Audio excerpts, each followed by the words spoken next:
Ya. Bien, ahí empezamos a grabar. Entonces, buenos días. Vamos a iniciar hoy la clase del lunes 29 de noviembre, que es la primera que vamos a ver sobre el tema de los programas de subsidio habitacional. Son 2 sesiones que vamos a tener al respecto, la de hoy y la del próximo lunes, donde estaríamos terminando el curso y teniendo a la vista que la tercera y última evaluación la vamos a partir el día jueves 9 y la vamos a dejar vigente hasta el sábado 11 de noviembre. Perdón, en este caso de diciembre. ¿Ya? Ok. ¿Qué otra información tengo? Bueno, ya yo diría que ya ninguna, ya, porque ya estamos prácticamente listos en todo, ¿ya? Entonces, lo que le comenté recientemente a Valentina también es de que la ayudantía que hemos hecho siempre antes de la evaluación, como la última clase de ustedes el día lunes, la vamos a hacer el día martes en la tarde, martes a las 18 horas. ¿Okay? Toda esta información la voy a colocar en el aula virtual hoy día, así es que una vez que tengamos ya la grabación de la clase y todo listo para ponerlo ahí, vamos a colocar esta información de ayudantía y de también la que tiene razón con la evaluación 3. ¿Ok? Eso sería por ahora la información que tengo. No sé si ustedes tienen, ustedes dos, Marco o Valentina, ¿tienen alguna pregunta que pudiera yo aclarar?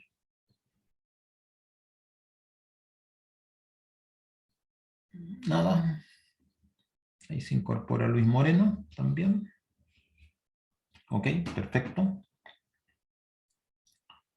Ok, entonces vamos a darle inicio al tema de hoy día. Voy a compartir con ustedes un archivo a continuación.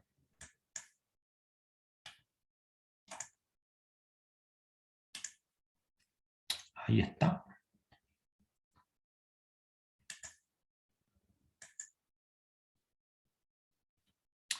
¿Se está viendo, muchachos? La pantalla que dice el subsidio habitacional parte 1. Perfecto. Ok. Bien. Entonces, nosotros hemos recorrido en el curso 4 temas hasta ahora, ¿ya?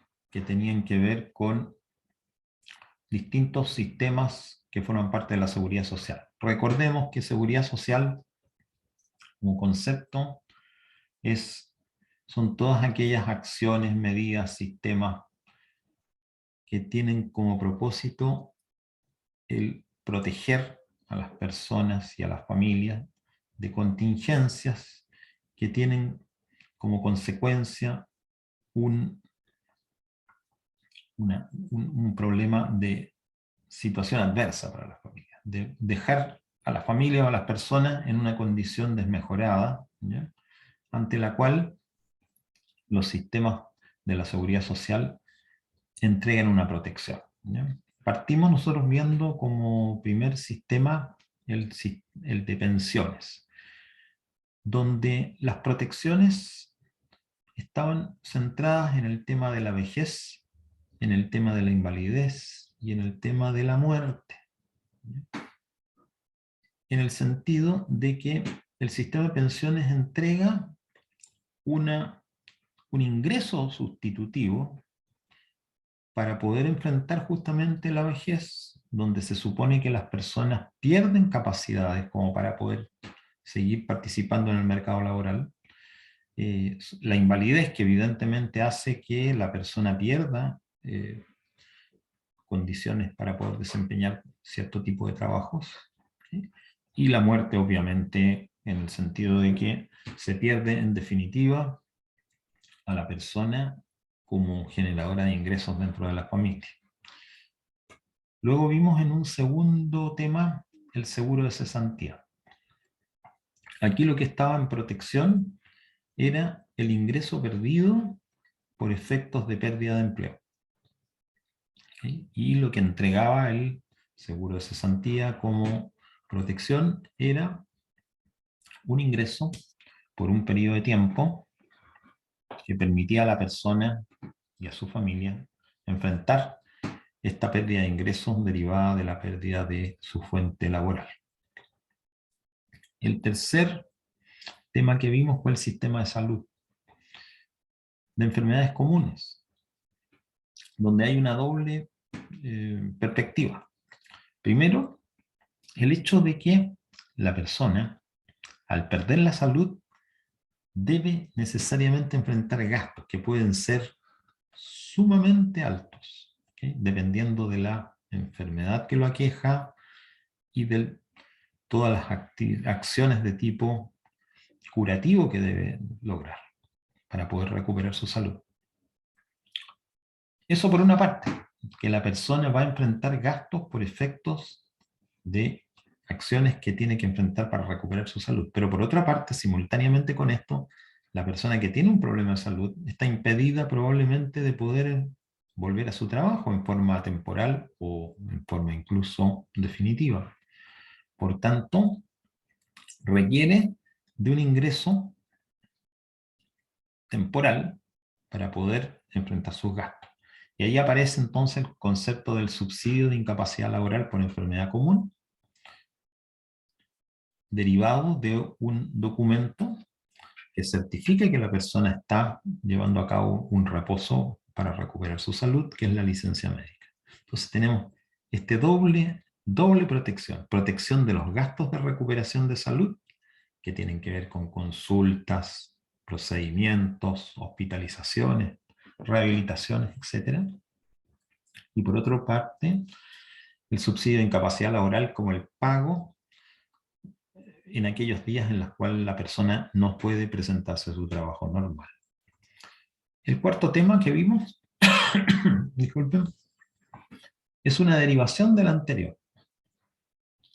Porque aquí lo que se vio fue qué pasa cuando la persona enfrenta un problema de salud, pero ya derivado no de una enfermedad común, sino que de una enfermedad de tipo laboral. Es decir, algo que proviene propiamente tal del trabajo, ya sea en forma temporal o en forma definitiva, por efecto de un accidente, algo que sucede en forma inmediata, ¿okay? Que causa una lesión, que causa por tanto una incapacidad, o de una enfermedad que es algo que se va acumulando a través del tiempo y finalmente termina en la imposibilidad que el trabajador vuelva a desempeñar sus actividades normales. Este especial punto de accidentes o enfermedades de carácter laboral son enfrentados a través de un conjunto de instituciones que coexisten con aquellas instituciones propias del sistema de salud común para enfermedades comunes, ¿ya?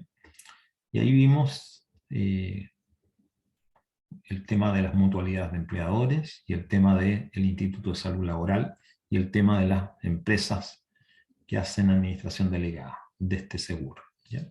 Y vimos que todo lo que significa la regulación y normativa de esta protección contra accidentes y enfermedades laborales estaba dado por una ley, la 16.744, conocida como Ley de Accidentes del Trabajo. Y aquí también se daba la doble protección, que era de los gastos que significa recuperar la salud de la persona que ha sufrido un accidente o una enfermedad laboral, y por otra parte, de la sustitución de su ingreso, y vimos que existían varias alternativas dependiendo de los daños. Si el accidente de tipo laboral significaba una incapacidad temporal, aparecía este subsidio de incapacidad laboral proveniente de una licencia médica por efectos de trabajo o enfermedad profesional. Pero si los daños eran más permanentes, aparecían indemnizaciones o aparecían, ¿cómo se llama estos? Pensiones de invalidez parcial o de invalidez total, o en el caso de muerte, el caso de una pensión de sobrevivencia, ¿ya? Lo que vamos a empezar a ver hoy día, que es nuestro quinto tema, es un conjunto de actividades o de políticas públicas que tienen como propósito el poder entregarle recursos a las personas y a las familias para poder llegar, de alguna manera, a acceder a una primera vivienda. Entendiendo que la carencia de una vivienda es un caso en el cual el sistema de seguridad social debe actuar, porque significa para las familias y para las personas un problema importante de derechos básicos de las personas, ¿ya? Entonces, este es un concepto que es bastante, tiene larga data todavía en Chile, es de unos 50, 60 años atrás, que comenzaron a darse este tipo de soluciones. Antes que existiera el subsidio habitacional, lo que existía en Chile eran, como política pública, era que directamente el Estado, ¿ya? Pero no directamente en forma de actividad gubernamental, sino que a través de los que eran las antiguas cajas de previsión, ellas tenían con respecto a aquellas personas que formaban parte de ellas, programas de construcción de viviendas, ¿ya? Luego esto se transformó también en una acción directa a través del Ministerio de la Vivienda. O sea, directamente el Estado o algunas instituciones de tipo previsional contribuían a la entrega de viviendas para las familias a través de un sistema de construcción propio. Esto mutó a este concepto del subsidio habitacional, ¿ya? Donde el Estado dejó de participar como constructor y proveedor directo de viviendas, entregándole este rol al sector privado, a la industria de la construcción, y entregándole a las personas un monto de dinero para que con él pudiesen enfrentar el financiamiento total o parcial de una vivienda. El concepto del subsidio habitacional es ese, es una política pública que tiene por fin ayudar o financiar en forma total una primera vivienda para las personas. Lo vamos a ver ahora en una primera definición, ¿okay? Donde vamos a destacar algunos temas. Bueno, lo primero es lo que recién estábamos comentando. Es una política pública. Cuando estamos hablando de una política pública, estamos hablando del concepto de política, en economía, por supuesto, distinto del concepto de política partidista, ¿ya? Política como acción, ¿ya? Es una acción pública, una acción del Estado, ¿ya? ¿Okay? En ese sentido se habla de una política pública, una acción estatal que tiene un propósito, ¿ya? Y en este caso, ¿cuál es el propósito? Aportar a las familias para que ellas puedan financiar compra de una vivienda, que después fue ampliado, y como pueden ver acá, también a construir, ampliar o mejorar su primera vivienda. Originalmente esto solamente era para que las personas pudieran comprar una vivienda, ¿ya? No estaba contemplado ayudarles para que las familias pudieran construir una vivienda y menos ampliar o mejorar. Pero esto se fue mejorando con el tiempo y está todo este set de opciones. Comprar algo que ya existe, que puede ser nuevo o usado, construir por sí mismos, ¿ya? ¿Okay? O mejorar o ampliar lo que ya tienen. Y bien importante, bien interesante es que también apareció en los últimos años el concepto de arrendar, ¿ya? Es decir, se le provee a las familias una ayuda para que puedan arrendar temporal o a largo plazo una vivienda, ¿ya? En muchos casos esto se hace como un complemento a la compra, porque a veces la compra demora, ¿ya? Y en el intentanto la familia no tiene una solución, algo que puede durar años, ¿ya? Entonces tiene mientras tanto puede postular una compra y obtener el subsidio y poder comprar, tiene la posibilidad de arrendar también con una ayuda del Estado. ¿Okay? Estas dos acciones que vienen a continuación son muy importantes para entender el concepto del subsidio. Lo primero es que todos estos aportes para cualquiera de estos fines que entregue el Estado bajo el concepto de un programa de subsidio habitacional no son préstamos. No es un préstamo que el Estado le hace a una familia, es un aporte. ¿ya? Y por tanto no se restituye. No existe la obligación de restituirlo bajo ninguna circunstancia, ¿ya? Y lo otro concepto también que debe ser entendido es que los programas de subsidio habitacional no se entregan en forma automática. No se entregan porque la persona cumpla con ciertos requisitos y automáticamente se le entrega el subsidio. No. Es necesario postular. ¿Y eso qué significa? Significa que cada familia tiene la opción, ¿ya?, de poder elegir el momento adecuado en el cual puede concursar para obtener subsidios para distintos fines.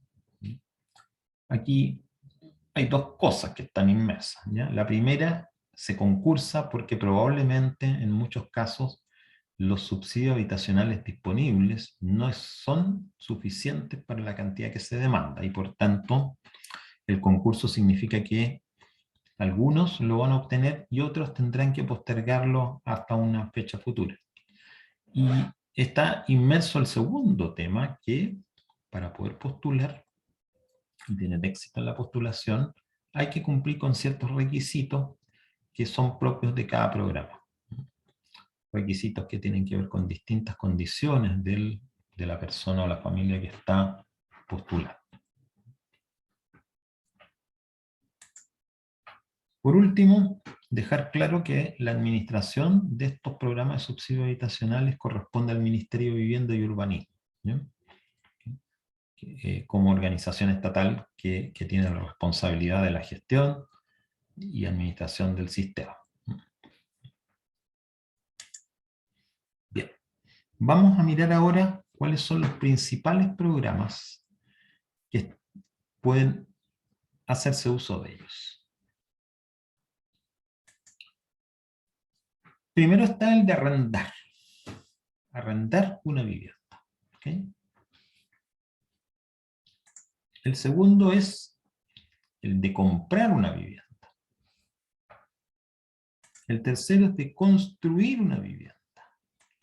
El cuarto son programas que tienen por objeto mejorar una vivienda ya existente y también mejoramiento de un barrio, ¿ya?, es decir, de bienes comunes, ¿ya? Y finalmente existe un concepto de programa rural que está orientado a necesidades de familias que viven en pueblos de menos de 5.000 habitantes y por tanto tienen, digamos, características bien particulares, ¿okay? Estos son los principales programas. Cada uno de estos programas tiene varias alternativas a la vez, ¿okay? Bueno, lo interesante es recordar, ¿ya?, que el subsidio habitacional, sea cual sea el programa al cual se entrega, no es un préstamo, sino que un aporte, y por tanto no hay obligación de restituirlo, ¿ya? Lo segundo es que estos subsidios no se entregan a las personas o a las familias que postulen y resultan adjudicadas. No se entregan en dinero, ¿ya? No le llega a uno un cheque, ¿ya?, para cobrar por el subsidio. El subsidio, una vez adjudicado, lo estándar es de que la persona recibe un documento que certifica que se adjudicó un subsidio para un determinado fin. ¿Y qué es lo que hace entonces la persona que se lo adjudicó? Debe ir al mercado de construcción, ¿ya?, es decir, debe ubicar una empresa constructora que haya construido, o debe ubicar un corredor de propiedades que lo ayuda a encontrar una vivienda con determinadas características para comprarla o para arrendarla, ¿ya?, o debe llevar a cabo una investigación con empresas que construyen o amplían vivienda, ¿ok? Es decir, la persona tiene este documento, encuentra la vivienda que desea, comprarla, arrendarla, o tiene la necesaria conexión con una empresa constructora que construye o bien amplía una vivienda, y este documento le sirve como un medio de pago, ya sea en forma total o parcial. Se lo entrega como parte a esta empresa o a estos arrendatarios arrendadores, perdón, o a estos vendedores de vivienda, y lo entrega como parte de pago. Si fuese necesario, va a tener que complementar lo anterior con un aporte personal que puede estar basado principalmente en un crédito hipotecario. Es decir, un valor que obtiene en alguna parte del sistema bancario financiero para poder complementar lo que falta del subsidio para cubrir el costo de la vivienda. Bien, hasta acá, muchachos, ya tenemos a esta altura ya 7 personas que están participando. ¿Tenemos alguna consulta? ¿Alguna pregunta? ¿Algún comentario?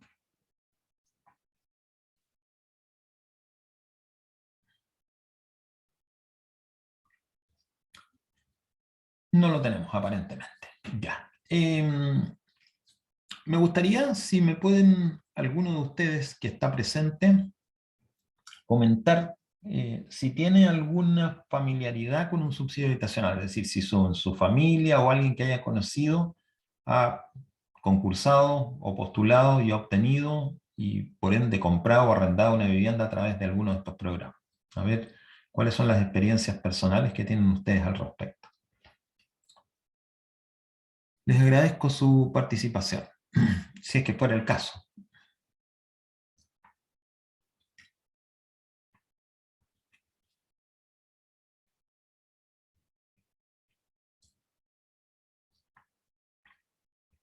¿Ninguno ha tenido ninguna familiaridad con el tema de un subsidio habitacional?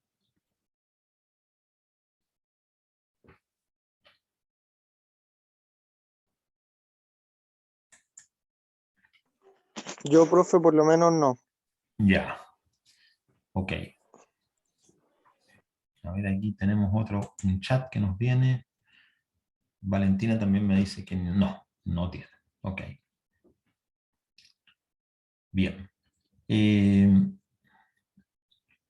Una gran parte de la población en Chile ha tenido este tipo ¿cómo se llama? De familiaridad con este tema. Ahí Benja Moya me dice que me parece que un tío postuló. ¿Ok?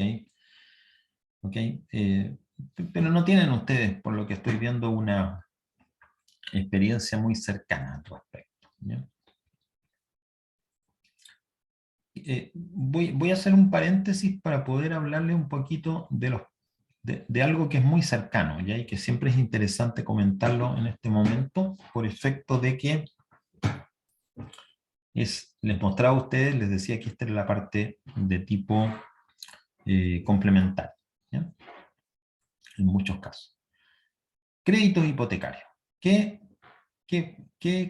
Digamos, ¿qué conocimiento tienen ustedes de esto que llamamos créditos hipotecarios?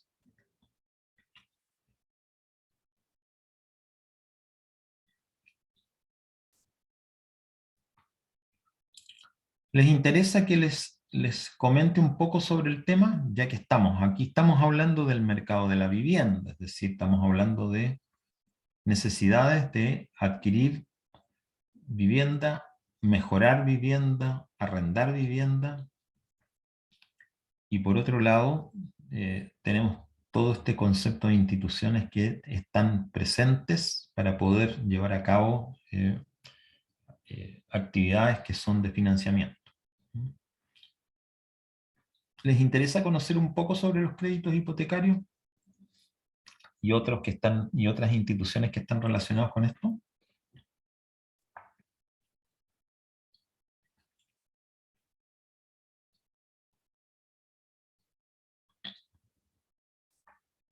¿Alguien más que Valentina, que me contestó que sí? ¿Alguien más está interesado? Sí, profe. Perfecto. Ya, les vamos a comentar un poquito.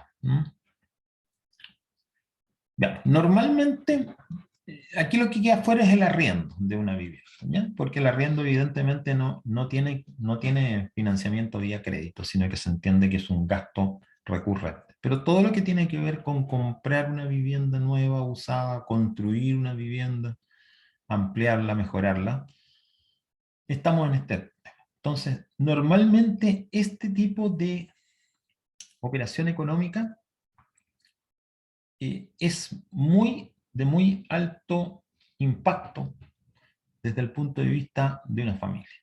Cuando uno dice que es muy importante desde el punto de vista de impacto, significa que comprar una vivienda o construir una vivienda o ampliarla, probablemente significa muchos meses de ingreso, ¿ya? Muchos meses de ingreso, como una manera de expresarlo en términos de valor. O podríamos decirlo, es un monto que excede muchas veces a lo que una familia puede disponer. ¿Okay?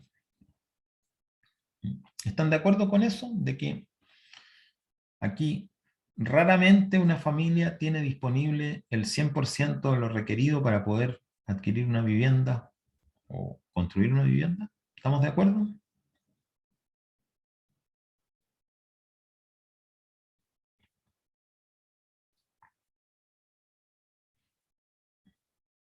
¿Qué les parece a ustedes? ¿Es muy fácil juntar el dinero para poder comprar una casa o un departamento?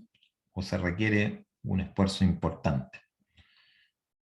¿O se requiere una ayuda Un importante? esfuerzo, un esfuerzo que Correcto. ayuda también.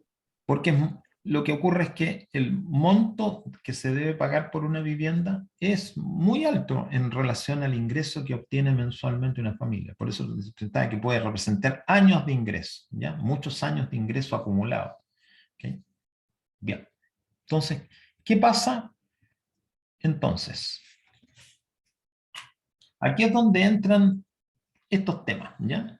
Entra el subsidio habitacional como una forma de ayudar, ¿ok?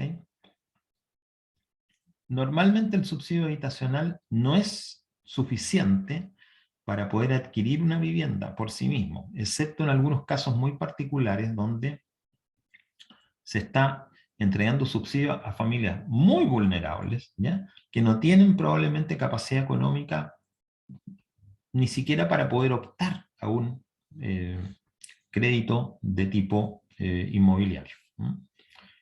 Son viviendas básicas, por supuesto, ¿ok? Lo que incluso muchas veces se llama viviendas rurales, ¿ok? O sea, típicamente estamos hablando de personas que en búsqueda de tener una oportunidad habitacional, lo primero que hicieron fue formar un campamento, ¿ok? Un campamento uno lo entiende como un conjunto de viviendas que tienen mucha precariedad. Normalmente en un campamento vamos a encontrar con que las viviendas no tienen conexión a servicios básicos, no tienen agua potable, no tienen electricidad, no tienen alcantarillado, ¿okay?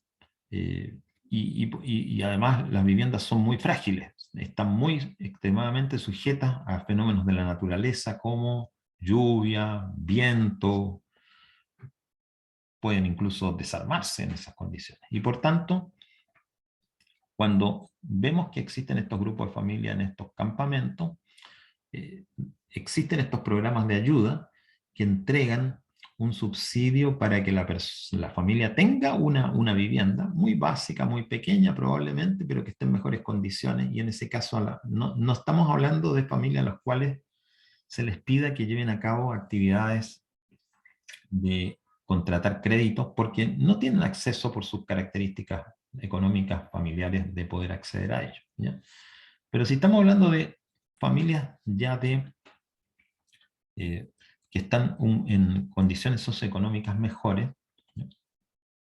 Y que optan a poder comprar, construir o mejorar viviendas, en ese caso el subsidio, cuando estas familias tienen acceso a él, constituye solamente una parte, ¿ya? Una parte de lo que deben pagar por esta adquisición o construcción.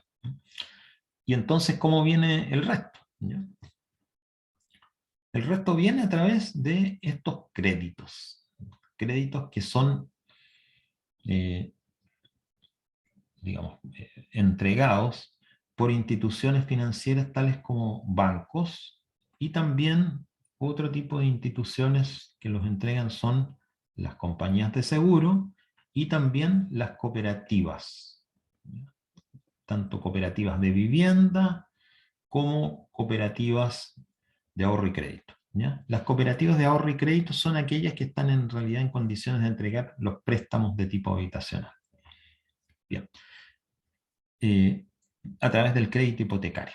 ¿Por qué se llama crédito hipotecario? Porque este crédito que entrega esta institución financiera está garantizado con una hipoteca. ¿Qué es una hipoteca? Una hipoteca es una figura legal que consiste básicamente en que la vivienda, si bien ha sido adquirida por una persona, ¿sí? Y esa persona es el propietario de la vivienda, desde el punto de vista legal, la vivienda se inscribe a su nombre, el hecho de que tenga esa vivienda una hipoteca significa que tiene una limitación para efectos de venderla o cederla a un tercero. ¿Sí? Entonces, esta propiedad es de la persona que la compró, pero simultáneamente el banco o la cooperativa o la compañía de seguro que financió un crédito tiene la potestad, ¿ya?, de poder bloquear cualquier operación en la cual la persona intentara vendérselo o transferírselo a un tercero. ¿Con qué propósito entonces existe la hipoteca? ¿Okay?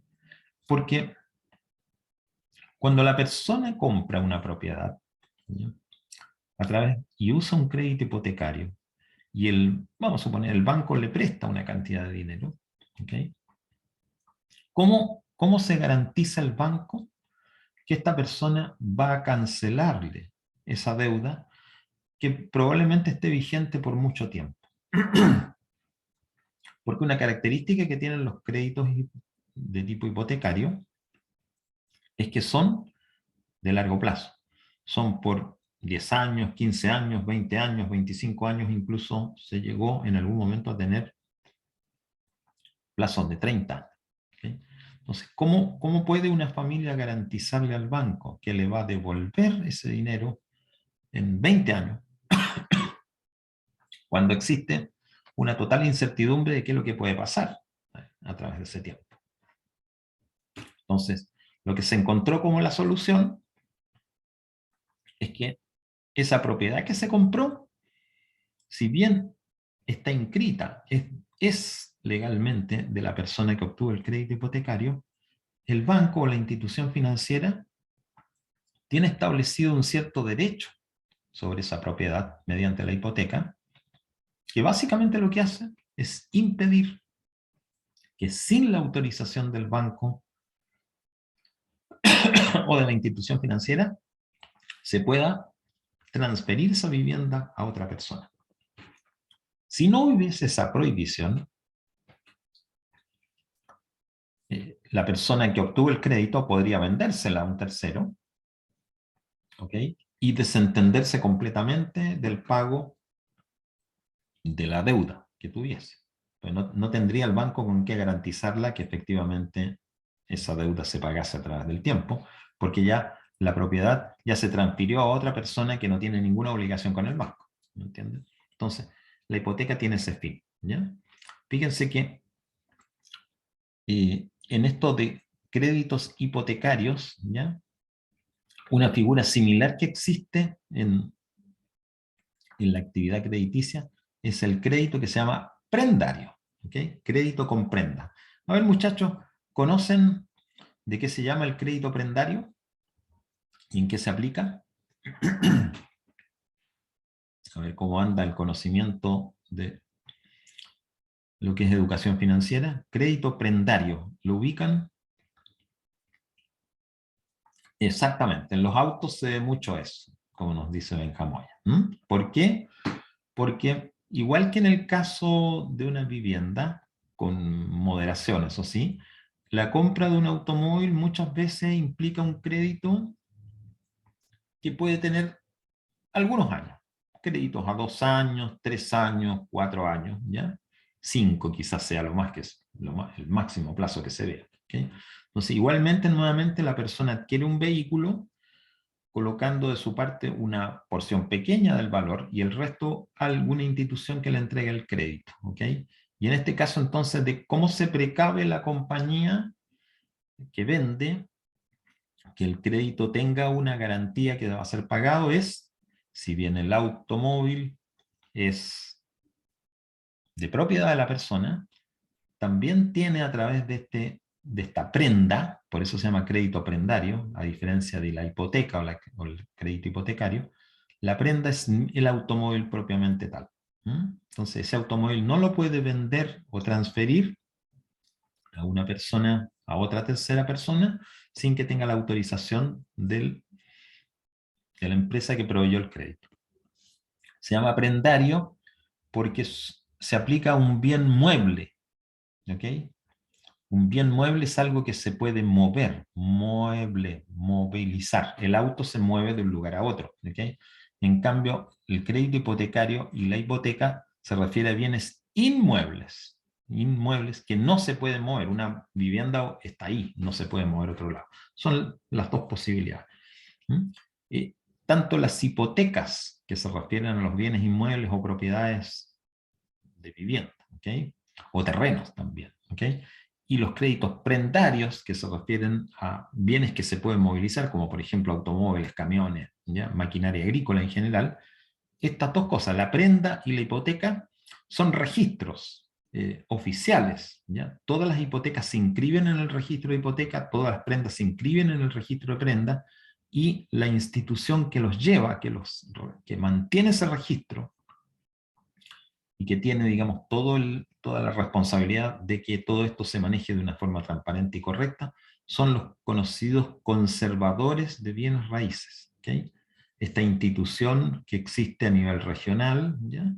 Y que tiene ese propósito, ¿ya? Los conservadores de bienes raíces son aquellos que llevan los registros de hipoteca y los registros de prenda, ¿ya? Volviendo al tema original, entonces, una propiedad que se vende y se compra y que requiere un crédito hipotecario para el comprador, porque no puede tener, digamos en general, la cantidad de dinero necesaria para comprar la casa al contado, ¿okay? Va a obtener este crédito hipotecario que puede ser el complemento al subsidio habitacional para poder adquirir la vivienda. Entonces, el banco, la cooperativa o el seguro le va a prestar el dinero a esta persona, pero le va a poner la obligación de una hipoteca, ¿sí? Ahí está el concepto de crédito hipotecario. ¿Qué otras cosas son interesantes con un crédito hipotecario? ¿Ya? Otra cosa interesante es que los plazos, ¿ya?, tienen mucho que ver con la capacidad que tiene una persona de pagar ese crédito hipotecario. Porque el crédito hipotecario va a significar que la persona familia va a tener que considerar un pago mensual, ¿ya?, de devolución, ¿okay? Entonces, ¿de qué depende la posibilidad que tiene una familia de acceder a una vivienda vía un crédito hipotecario? La posibilidad que tiene es de poder financiar el pago mensual o dividendo, ¿okay? ¿Y qué es lo que hace posible que el dividendo sea más bajo y por ende sea accesible por una familia? Básicamente, el plazo, ¿okay? A mayor plazo, más bajo el dividendo, y lo segundo es la tasa de interés, ¿okay? Mientras más baja la tasa de interés, también tenemos más bajo el dividendo. Si ambas cosas se dificultan, es decir, si los plazos se acortan, ya no nos prestan a 30 años ni a 20 años, nos prestan solamente a 10 años, ¿okay?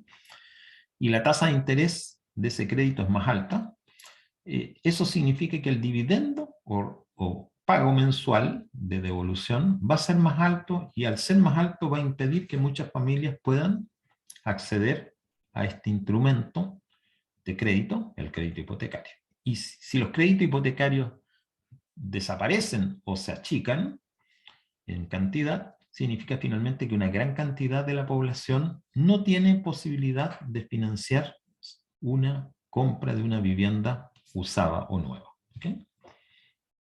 Y eso hace, naturalmente, que la única alternativa que tiene es de arrendar, ¿ya? Y los arriendos se van a volver más caros porque al haber una mayor presión sobre una cantidad de viviendas que están disponibles para arriendo, que son finitas o determinadas, ¿okay? Eso hace finalmente que los arriendos se encarezcan, ¿ya? Y también se vuelva más complicado el poder acceder no solo a una compra, sino que también al arriendo de una vivienda. ¿Okay? Esto es porque son productos que están absolutamente y completamente relacionados. Usando la terminología que uno utiliza en el primer curso de economía, se puede hablar que arriendo y compra son bienes sustitutos, ¿ya? Y nosotros sabemos, por absoluta lógica que revisamos en esos cursos, ¿ya? Que si el precio de un bien, ¿ya? Aumenta, ¿ok? El de su sustituto, ¿ok? Va a tener también un impacto, ¿ok? Porque las personas se van a desplazar del bien más caro a otro, pero el otro también va a tender a subir, ¿ok? Entonces, si la vivienda se vuelve más cara, el arriendo de una vivienda que es un sustituto también va a tender a aumentar, porque va a haber un trasvasije de demanda de compra de vivienda a demanda de arriendo de vivienda. Y esto es un poco lo que se ha visto últimamente, ¿ya? Por eso lo mencionaba, porque estamos mirando un fenómeno que está en alguna manera sucediendo dentro de la economía chilena, donde las viviendas se han encarecido por varios otros motivos, ¿ya? Que son no solamente el tema de que la tasa de interés aumentó, ¿ya? Y por otro lado, que los plazos han tendido a disminuir, ¿ya? Y eso ha traído como impacto el hecho de que las personas hoy busquen más arriendos que lo que buscaban antes, y los arriendos hayan subido a simultáneo que las viviendas también nuevas o usadas también han subido de valor por efecto de modificaciones tributarias por una parte, ¿ya? Por el hecho de que se ha dificultado la logística a nivel internacional y nacional, y por ende hay más escasez de insumos para la construcción de vivienda, y por otra parte que la mano de obra también se ha encarecido. Respecto al tema de los créditos hipotecarios, que acabamos de darle una mirada más o menos sencilla, ¿ya? Estoy tratando de buscarlo al ejemplo. ¿Alguna pregunta o algún comentario? ¿Han tenido ustedes información de esta estrechez que tiene el mercado de vivienda en este momento? ¿Se han dado cuenta por algún motivo que los arriendos son más caros hoy que lo que eran hace 1 o 2 años atrás? ¿Les ha tocado de cerca este tema en forma familiar?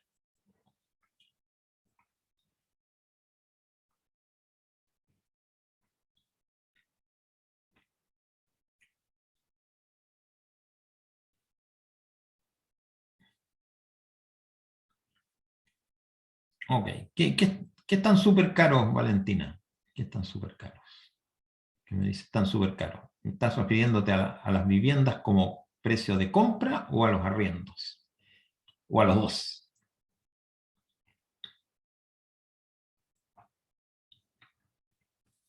A los dos, sí, efectivamente, las dos cosas. Bueno, esto un poco es por el motivo que comentaba. Es un impacto de la situación económica global, por una parte, pero en gran medida por una situación económica interna del país, ¿ya? Estas cosas son las que han traído como consecuencia el encarecimiento de los arriendos y el encarecimiento de las compras, ¿ya? Entonces, ahora entonces lo que vamos a empezar a mirar es el tema. Vamos a revisar 2 de estos programas hoy, ¿ya? Y vamos a dejar los 3 últimos, construcción, mejoramiento y programa rural, lo vamos a dejar para como la segunda parte del temario de este curso. Y vamos hoy día a revisar el tema de arriendos y el tema de compras, ¿ok? Para que podamos, ¿cómo se llama?, separar un poco esto. Vamos a partir entonces por el tema del arriendo, ¿ya?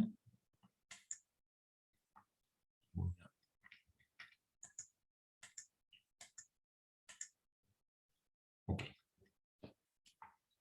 Entonces, el arriendo de una vivienda consiste básicamente en que una persona contrata, ¿ya?, a otra, le contrata a otra el uso en términos temporales de su vivienda. ¿Okay? Ese es el pago de un arriendo. Uno paga por usar una vivienda ajena, una cantidad, por un tiempo determinado. Entonces, el programa de arriendo de una vivienda, ¿okay?, que existe dentro de los programas de subsidio, es un aporte temporal que le ejecuta el Estado a familias que están en condiciones de realizar un pago mensual por el arriendo de una vivienda. Entonces, hay una condición acá, ya vamos a ver en los requisitos, de que se tiene que de alguna manera acreditar que la familia está en condiciones de pagar mensualmente, porque el subsidio de arriendo no es un valor que permita financiar completamente el arriendo, sino que solamente en forma parcial. La idea es que lo haga en forma parcial, ¿okay? Y por ende va a haber una obligación de la familia de complementar con dinero de ahorro personal el gasto total que se requiere para arrendar la vivienda. Veamos aquí cuál es el valor del subsidio. Mira, es bien interesante porque lo que dice el programa es que el subsidio total que se va a entregar es de 170 unidades de fomento, que son aproximadamente 5.230.000 pesos en valores actuales de la web, ¿ya?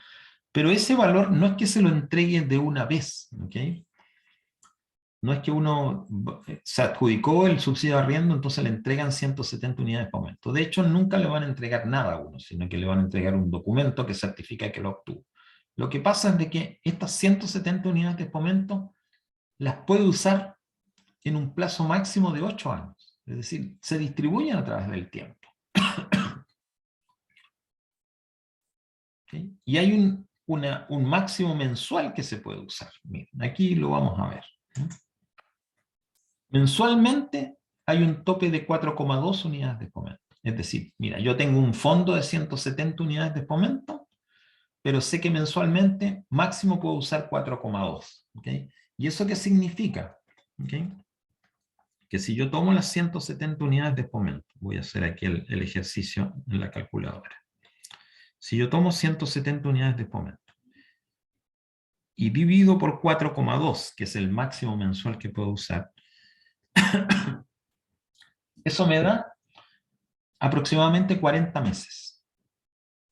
Es decir, un poco más de 3 años. Entonces, si esta familia que obtuvo el subsidio de arriendo de una vivienda lo usa en forma secuencial, consecutiva, durante 40 meses, obteniendo el tope de 4,2 unidades de fomento, no le dura los 8 años, sino que le dura un poquito más de 3 años. ¿Okay? Le duraría 3 años y 4 meses. ¿Okay? Porque se juntan las dos cosas. Tengo máximo una masa de 170 unidades de fomento y tengo máximo un tope de 4,2. ¿Okay? Entonces, en eso tengo juego, ¿ya? Ok, si quiero que me dure más estas 170 unidades de fomento, lo que tengo que hacer es solicitar que mi subsidio sea menor. O sea, si el subsidio es entonces de 2 unidades de fomento, bueno, me va a durar el doble, ¿ya? No solamente 40 meses, sino 80, ¿ya? Ya nos vamos a estar aproximando un poco al plazo máximo. Pero lógicamente, si yo pido un subsidio de 2 unidades de fomento, que son aproximadamente 62, 63.000 pesos, tengo que cubrir con recursos personales mucho más, ¿okay?, que si obtengo un subsidio de 4,2. ¿Okay?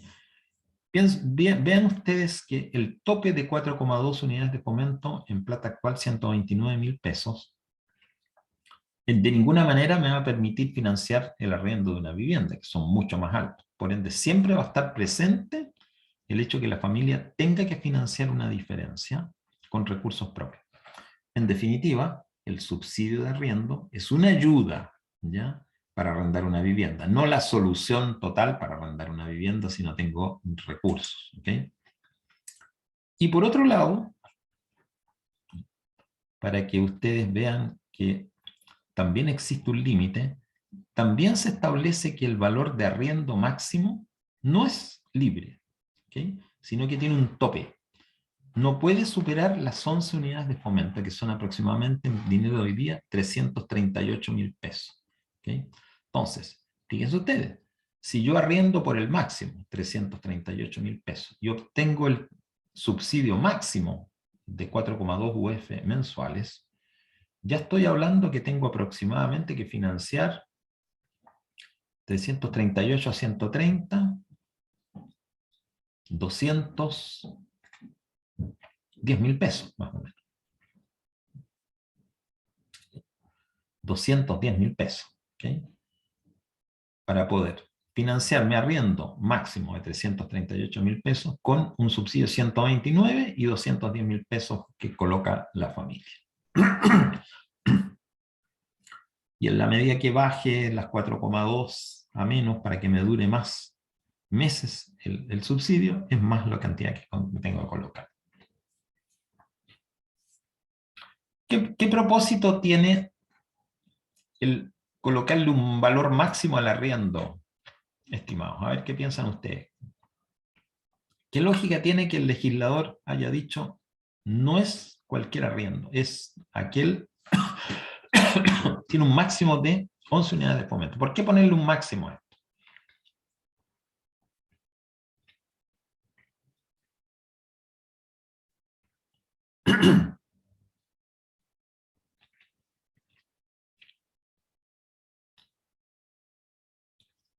A ver, muchachos, insisto en la pregunta. ¿Creen ustedes que tenga alguna lógica colocar un valor máximo de arriendo en relación al subsidio de arriendo?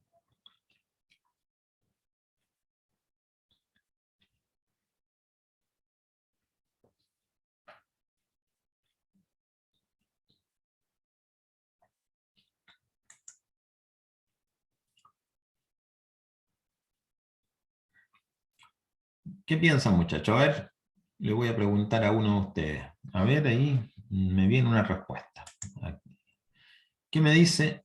Venga, ok, para que no se arrienden casas tan grandes y no se gaste tanto. Ok, desde el punto de la segunda parte, Benjamín, que no se gaste tanto,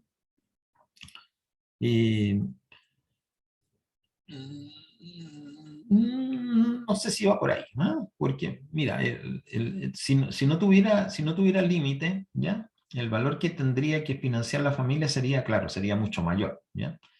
Pero la verdad que probablemente, por el monto que puedan pagar, ¿ya? Ok, pero claro, lógicamente tienen razón, chicos, sí es cierto un poco, ¿ya? Pero pienso yo, no sé si estaré en lo correcto, ¿ya?, de que un poco la lógica que existe del legislador es decir, mira, si vamos a dar una ayuda, el subsidio, disculpen las dos, no vamos a permitir que las personas usen estos recursos estatales para arrendar viviendas de alto valor, ¿ya?, para lo cual se supone que las familias no deberían requerir esta ayuda. ¿Okay? Un poco como eso, ¿ya? Así que ustedes tienen razón y complemento un poco con esto, ¿no?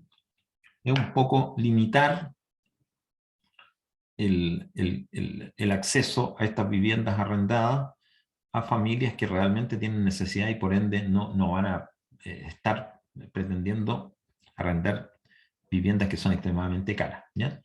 Pero por otro lado, el hecho de poner un límite crea un problema, ¿no? Crea un problema a las familias que se adjudican estos arriendos, estos subsidios de arriendo. Porque ¿qué pasa? Que si los valores de arriendo están subiendo, y probablemente están subiendo mucho, como ustedes me comentaban, ¿no?, se hace dificultoso a veces encontrar una vivienda que se arriende a ese precio, ¿no? O sea, viviendas que se arrienden al precio máximo de 338.000 pesos, puede que el mercado posible sea muy limitado, ¿ya? Entonces tiene un problema y a la vez una condición. Vamos a salir de acá para que sigamos viendo otras condiciones. ¿Okay? Entonces, este valor máximo mensual de 4,2 UF y este valor máximo del arriendo, ¿okay?, se flexibilizan en ciertas zonas geográficas del país. Aquí se menciona regiones de Arica y Parinacota, de Tarapacá, Antofagasta, o sea, las regiones del norte grande, Aysén, Magallanes, el sur, el extremo sur, y la región metropolitana, donde el máximo de subsidio mensual sube de 4,2 a 4,9 y el monto máximo de arriendo sube de 11 a 13. No son diferencias tan importantes, pero hay una cierta flexibilización.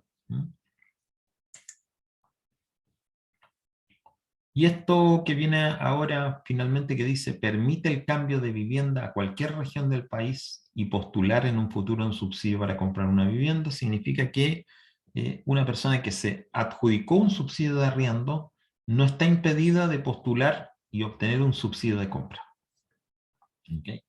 Y el permitir el cambio de vivienda a cualquier región del país, ¿okay?, significa que yo no por el hecho de vivir y residir en la quinta región, no puedo optar a un subsidio de arriendo en otra región. ¿Ya? No hay ningún inconveniente. No hay una limitación en ese sentido. ¿Cuáles son los requisitos para postular? Es decir, ¿cuáles son las condiciones que debe cumplir una persona para poder adjudicarse un subsidio de arriendo? La primera condición es ser mayor de edad. Por eso dice mínimo 18 años de edad cumplidos. Contar con un carnet de identidad vigente. Okay. Y en el caso de extranjeros, ellos deben presentar el carnet de identidad que los habilita como tales. ¿Ya? El primero que se da, que es un carnet de identidad de extranjería.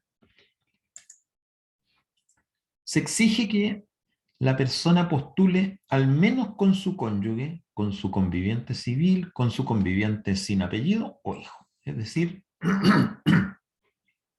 tiene un concepto de familia, ¿okay?, de grupo familiar, más que de personas solas. Ya vamos a ver que hay excepciones.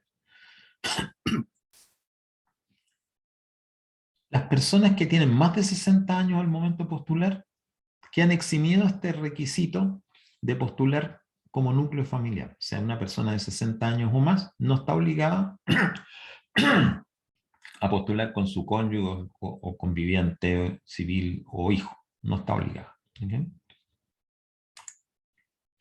Este es muy importante, este requisito, porque este es el requisito de carácter, llamémoslo así, de carácter social. ¿Ya?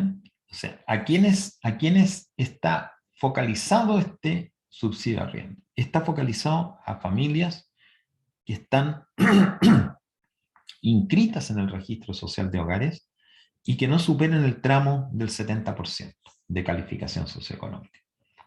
Entonces, no cualquier persona, en general, personas de mayores ingresos, no están calificadas, pese a cumplir con cualquiera de los demás requisitos, no están calificadas como para poder postular a un subsidio de arriendo de vivienda. Hay también la obligación de acreditar un ahorro mínimo en una cuenta de ahorro para la vivienda. ¿Okay? Y el mínimo que se exige es bastante razonable, son 4 unidades de fomento, que son aproximadamente 123.000 pesos. Este ahorro mínimo en esta cuenta de ahorro para la vivienda tiene que estar a nombre del postulante, ¿okay?, o de su cónyuge o conviviente civil. ¿Ya? No puede estar a nombre del conviviente, digamos, sin apellido, o del hijo. Tiene que estar a nombre de estos casos especiales. O sea, si postula un varón X, ¿ya?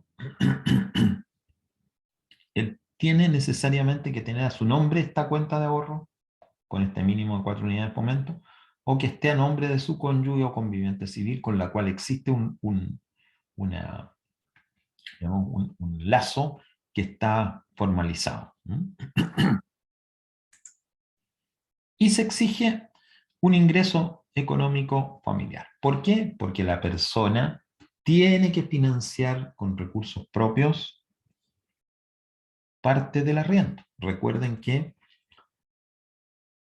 si bien hay un arriendo máximo, también hay un subsidio máximo, ¿ya? Y esa diferencia tiene que ser cubierta por la familia. ¿Okay? Entonces, se exige que haya un ingreso económico familiar entre 7 y 25 unidades de fomento.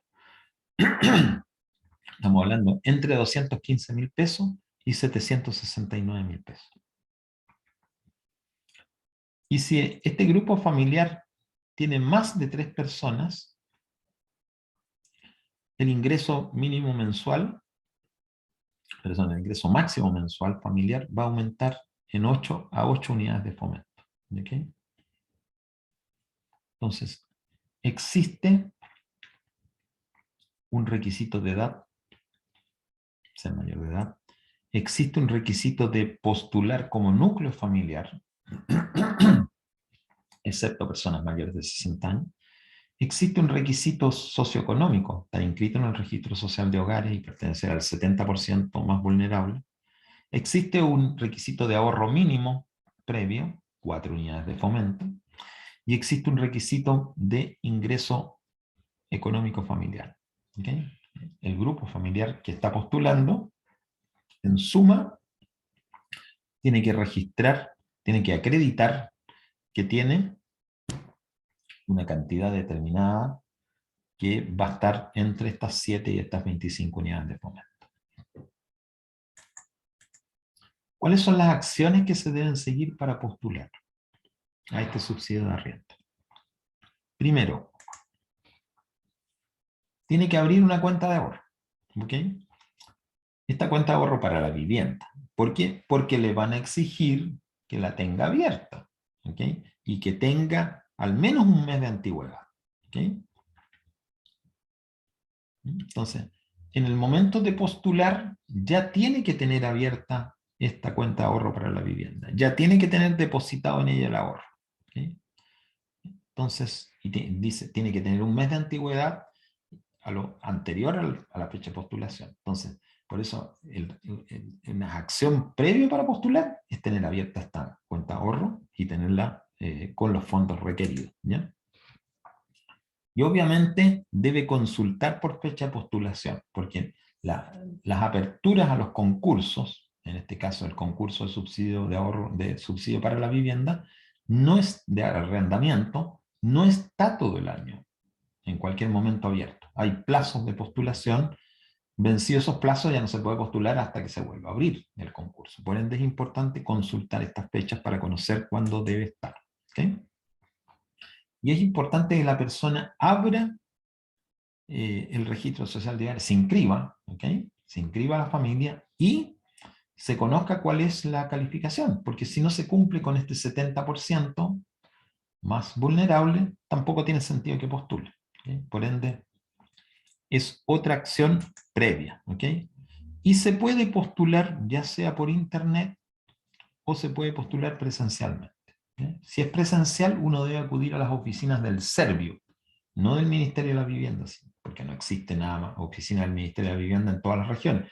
Serían sus representantes en las Ceremi de Vivienda. Pero no se postula a través de las secretarías regionales ministeriales, sino que de una institución que está en todas las regiones, que es el Servio, Servicio de la Vivienda y Urbanismo, que depende del Ministerio de la Vivienda. ¿Okay? Si uno postula a través de Internet, que también es posible hacerlo, lo que requiere es tener la clave única. ¿Okay? La clave única que entrega el registro civil. Ese es digamos, el documento que permite abrir la postulación. ¿Okay? Y se requiere, ya que uno no lo va a poder demostrar presencialmente, el entregar el certificado de cotizaciones previsionales y un certificado de ahorro. ¿Qué sentido tiene el certificado de ahorro? El poder acreditar que la cuenta de ahorro para la vivienda está abierta a nombre del postulante o de su cónyuge o conviviente civil y que tiene el mínimo de dinero que se exige que tenga, las 4 unidades de fomento y la antigüedad que se exige, un mes antes de postular. ¿Por qué el certificado de cotizaciones previsionales? Porque es la única manera de demostrar, ¿okay?, que los miembros de esta familia en suma cumplen con el requisito de acreditar una renta mínima entre 7 y 25 unidades de fomento. ¿Okay? Porque lo que se va a medir allí son aquellos ingresos estables que tiene la familia y por los cuales ha hecho cotizaciones previsionales. Ok. Bueno, esto es un poquito el ciclo completo, ¿ya? ¿Okay? Dice, postule a través de los canales de postulación. ¿Cuáles? Presencial o internet. Postule. Cuando haya obtenido el subsidio, si lo obtuvo, ya que es la lógica, hay que buscar la vivienda. ¿Okay? Lo puede hacer uno antes, ¿okay? Pero uno puede darse el gusto de buscar una vivienda y a lo mejor no se adjudica el subsidio. Por ende, un poco le está diciendo, bueno, cuando tenga el subsidio, busque una vivienda. ¿Ya? Si la encontró, hay que firmar contrato. ¿Okay? Ya vamos a ver que hay todo un concepto de formalidades. El contrato de arriendo hay que firmarlo. Pero hay que luego presentar antecedentes en el Servio. Uno firmó el contrato de arriendo, pero todavía el subsidio no está autorizado propiamente tal. Se lo adjudicó, pero no está operando. Para que opere, uno tiene que ir digamos, al Servio de su región y presentar los antecedentes que le pide el Servio para que efectivamente el subsidio comience a operar. Y luego, que ya está todo hecho, esto, está firmado el contrato, está adjudicado el subsidio, opera, uno tiene que empezar a hacer copago, es decir, que la familia debe adicionar al pago del subsidio aquellos recursos que son familiares para poder completar el pago total. Vamos a ver a continuación entonces las acciones necesarias para usar el subsidio de arriendo. Ya está adjudicado, pero ahora lo queremos usar. ¿Okay? Bien, el primer paso consiste en buscar una vivienda. Ya lo vimos antes. Busque una vivienda cuyo valor de arriendo mensual no supere las 11 unidades de fomento. Búsquela. ¿Dónde? Bueno, a través de las redes familiares, a través de la prensa, a través de corredores de propiedad. ¿Okay? Esta vivienda a arrendar tiene que cumplir ciertas condiciones. ¿Okay? No son cualquiera, por ende es bueno conocerlas previamente. ¿Okay? Primera condición, tiene que tener rol de avalúo del Servicio de Impuesto Interno con destino habitacional. Toda vivienda, ¿okay?, ya sea habitacional o no, su propósito, tiene en el Servicio de Impuesto Interno un numerito, ¿ya?, que se llama rol de avalúo. Es como el carnet de identidad de una persona para un bien inmueble, ya sea un terreno, una propiedad industrial o una vivienda de carácter habitacional, tiene este número que se llama rol. ¿Dónde uno lo puede obtener ese rol? En el Servicio de Impuestos Internos. En la página del Servicio Interno uno entra y puede solicitarlo, ¿ok?, y obtenerlo. O sea, si yo me estoy interesado en una propiedad determinada que tiene una dirección, está en la calle X, número tanto, de la villa tanto, ¿ok?, yo entro al Servicio de Impuestos Internos y puedo obtener el número que es el rol de avalúo. ¿Ok? Esa es una condición indispensable. ¿Ya? Luego, le pide también de que esta propiedad que va a arrendar cuente con certificado de recepción final. ¿Okay? ¿Qué significa? Que esta propiedad fue construida en forma legal. ¿Okay? Fue construida en forma legal significa que obtuvo un permiso de obra en la municipalidad, se construyó en un determinado momento y finalmente tuvo una recepción final, o sea, se declaró que la vivienda ya estaba terminada y entró a este registro que tiene la municipalidad, cada municipalidad. ¿Dónde se obtiene este certificado de recepción final? En la Dirección de Obras Municipales del municipio al cual está, digamos, enrolada esa vivienda. Se exige que la propiedad a arrendar cuente como mínimo con 3 recintos conformados. Significa una zona de baño, ¿ok? Una zona de estar cocina, o sea, puede ser una cocina con un comedor, ¿ok? Y un dormitorio. A lo menos tiene que tener esos 3 recintos, ¿ok? Para cumplir con la posibilidad que se autorice un arriendo en que se pueda usar el subsidio. No tiene que tener prohibición de arriendo ni orden de embargo, ¿ok? ¿En qué casos hay prohibición de arriendo y orden de embargo? Cuando existen procesos judiciales, ¿ya?, que han establecido estas condiciones, ¿ok? Por ejemplo, puede ser el caso que esta propiedad que uno intenta arrendar, su propietario obtuvo un crédito en algún momento para algún motivo y entregó esta propiedad digamos, en hipoteca, por ejemplo, o como garantía, y por impago o por alguna razón de tipo judicial, se ha impedido a través de una orden judicial que esta propiedad está en proceso de remate, ¿ok? O tiene prohibición de arriendo por algún motivo. Esto no puede suceder, ¿ya? Porque evidentemente se estaría entregando un dinero, el subsidio, para arrendar una propiedad que legalmente no puede hacer, legalmente no se puede hacer. Esas son las condiciones mínimas que debe cumplir la propiedad sobre la cual me interesa a mí arrendar, ¿okay? Insisto, rol de avalúo del Servicio de Impuestos Internos,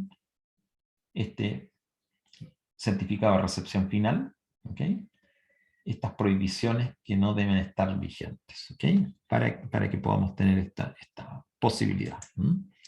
Ahora, si no se cumplen esas condiciones y no se demuestran, uno va a tener adjudicado el arriendo, pero no le van a autorizar usarlo. Ese es el problema. Tengo la autorización, pero no la puedo usar porque la vivienda que yo he seleccionado no cumple con los requisitos mínimos. ¿Sí? Entonces, tengo que asegurarme de que se cumple con esos requisitos. ¿Sí? Otras cosas que son importantes. El arrendador, o sea, el dueño, aquel que pretende arrendarnos a nosotros esa propiedad, que ya vemos que cumplía con estos requisitos, tiene que ser dueño. ¿Okay? No me puede a mí arrendar una persona que no es dueño. ¿Sí? Es bastante lógico, pero hay que demostrar que el arrendador es dueño de la vivienda. ¿Okay? Y muy importante, que esa propiedad que me está intentando arrendar no está beneficiado con un subsidio de arriendo vigente. ¿Sí? No puede arrendarme a mí para usar subsidio una vivienda que ese señor está pagando a su vez un arriendo con un subsidio de arriendo vigente. Y también, muy importante, el arrendador no puede tener un vínculo de parentesco con la persona que está intentando arrendar con el subsidio. ¿Ok? Ni con integrante de su grupo familiar. No puede arrendarle un hermano a otro hermano, ¿ya? Un padre, un hijo, etc. No debe haber parentesco. ¿Ok? ¿Se entiende? Ser dueño, no estar beneficiado con un subsidio de arriendo vigente y no tener vínculo de parentesco. Condiciones fundamentales que debe cumplir la persona que va a firmar el contrato como arrendador. Hay que reunir toda la documentación que estamos considerando para emitir el contrato de arriendo. ¿Ya? Finalmente, si vamos a arrendar y el gobierno me va a entregar un subsidio, hay que firmar un contrato. ¿Okay? Y todos estos documentos tengo yo que tenerlos para que sea posible firmar ese contrato. ¿Ya? Certificado de dominio vigente, que individualiza al dueño de la vivienda con una antigüedad no mayor de 6 meses. Me estaban diciendo que la persona que arrienda, que va a firmar el contrato como arrendador, debe ser el dueño. ¿Cómo lo demuestra? Con este certificado de dominio vigente. ¿Okay? y con una antigüedad de 6 meses. O sea, no es dueño hace un mes atrás, es dueño hace 6 meses atrás, mínimo. ¿Okay? Este documento se solicita en el conservador de bienes raíces. ¿Okay? Decíamos, en el conservador de bienes raíces existe el registro de hipoteca, el registro de prenda, también existe este registro de dominio vigente. ¿Okay? Es decir, esta persona que me está intentando arrendar la propiedad y que dice ser dueño, la adquirió en algún momento a otro o la construyó por sí mismo, y en ese caso, este certificado de recepción final que entregaba la Dirección de Obras Municipales, que también me lo exigían, fue la condición para que él pudiera inscribir esta propiedad a su nombre en el registro de dominios, ¿ya? O bien si la compró un tercero, la escritura de compraventa se inscribe también en el conservador para ver que este certificado de dominio vigente.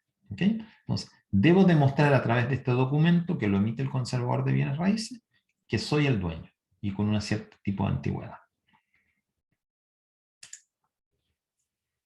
Debo demostrar que la propiedad no tiene ningún tipo de problemas, ¿ya? Que sean prohibiciones, ¿ya? Ya vimos.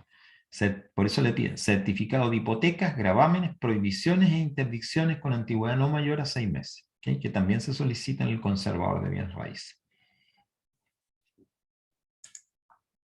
El certificado de recepción definitiva, ¿okay? Ya vimos que se solicita en la dirección de obras, ¿okay? O la escritura pública de la vivienda, porque la recepción definitiva es cuando una vivienda se construyó, ¿okay? Yo la construí, obtuve un permiso de obras en la municipalidad, la terminé, obtuve el certificado de recepción y lo inscribí en la municipalidad. Es una propiedad construida y que ahora quiero arrendarla. Y el segundo caso es, yo no la construí, la compré, se la compré a otra persona, es mía. ¿Y cómo demuestro esto? A través de la escritura pública de la vivienda y del certificado de dominio.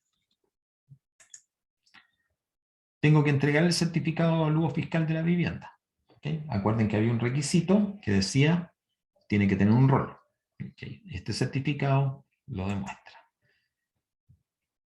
Esto es opción. Si esta propiedad se arrendaba antes, ¿ya? Puede entregarse un contrato de arriendo anterior. ¿Okay? Y se requieren además datos de cuenta corriente del arrendador. ¿Para qué? Para poder depositarle el valor del arriendo después. Declaración jurada de requisitos de la vivienda. Esto tiene que ver con el tipo de vivienda que se está arrendando. No olvidemos que tenía que tener 3 recintos. Baño, un dormitorio y una zona de cocina, comedor. ¿Okay? Y finalmente está la declaración jurada de vínculo de parentesco. ¿Por qué? Porque tengo que declarar que el arrendador y el arrendatario no tienen estos vínculos de parentesco que son prohibidos. Entonces, toda esta documentación usted la tiene que entregar en las oficinas del Servio. ¿Okay? Esto le va a permitir emitir el contrato de arriendo. ¿Okay? Ya este contrato de arriendo está disponible en forma presencial o en forma de una página web que del Servio que puedo obtenerlo y entregarlo. Luego me exige que el contrato de arriendo sea firmado en una notaría. ¿Okay? Ambas personas, arrendador y arrendatario, deben concurrir a una notaría y firmar este contrato allí. Una vez que lo tengo firmado en notaría, por ende habla de legalizado, debo llevarlo al Servio, ¿okay? Con los documentos que mencionamos antes, que eran varios, ¿ya? ¿Okay? Recuerden que habían certificados de distinto tipo, ¿ya? Todos ellos los debo llevar al Servio, quien va a revisar el contrato de arriendo cumpla con los requisitos, que los documentos que debe entregar están todos en regla, y con eso se valida en un sistema informático esta relación entre el arrendador y el arrendatario. Y ya es posible realizar el primer copago. ¿Ya? ¿Dónde copaga una persona? Es decir, la diferencia entre el subsidio adjudicado y el valor del arriendo. ¿Dónde se lleva a cabo esto? Esto se hace a través del Banco del Estado. ¿Okay? Y por ende, un camino es usar presencialmente lo que se denomina caja vecina, que es, como quien dice, un lugar de un particular que tiene una representación del Banco del Estado para poder recibir fondos de la caja vecina, o Serviestado, que son oficinas del Banco del Estado, ¿ya? O directamente uno puede pagar a través de la página web del Banco del Estado, ¿ya? Y uno tiene como plazo para efectuar este copago hasta el día 5 del mes que corresponde pagar. Si voy a pagar el mes de diciembre, tengo hasta el 5 de diciembre para hacer el pago por la parte que me corresponde como arrendador, como arrendatario, perdón, que no está cubierto por el subsidio. ¿Mm? Bien. Vamos a dejar el tema de comprar una vivienda para la segunda parte de hoy. Así que estamos en este momento para poder resolver cualquier consulta o cualquier duda o cualquier comentario que quieran hacer respecto a lo que vimos. Bastián, Benjamín, Luis, Marco y Valentina, que son los que están presentes, si ustedes quieren hacer algún comentario, alguna pregunta respecto a lo que vimos, que fue básicamente el programa de arriendo de vivienda.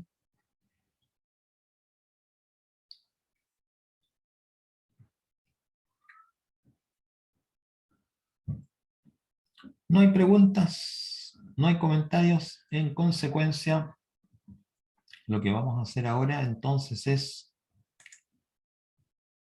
vamos a, primero que nada,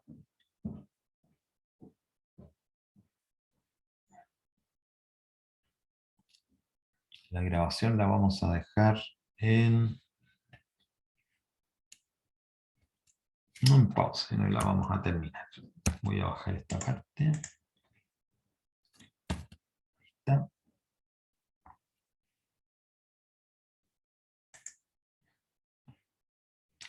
Ya, vamos a parar la grabación en este momento. ¿Okay?